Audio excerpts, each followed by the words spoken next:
Next in line is the arc tool. As the name itself suggests, arc tool is used to draw arcs. And what are arcs? Arcs are part of a curve. So select this tool, which is also grouped with the line segment tool, and click anywhere on the artboard. Don't release the mouse button yet, and now move the cursor to create the arc. The modifier key Shift and Alt works with the arc tool as well. Try it yourself and see how it works. So one thing I would like to add, you can change the slope of the arc while you are drawing it. Click here and now move the cursor to about here. Don't release the mouse and now press up and down arrow key.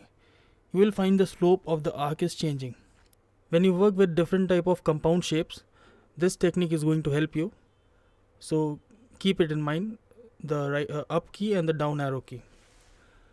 So another way to create an arc is to click anywhere on the artboard while having the arc tool selected. So when you click, a dialog box will appear which offers many customization options like open or closed path, slope of the path, fill of the path, etc. Next we are going to learn about the spiral tool.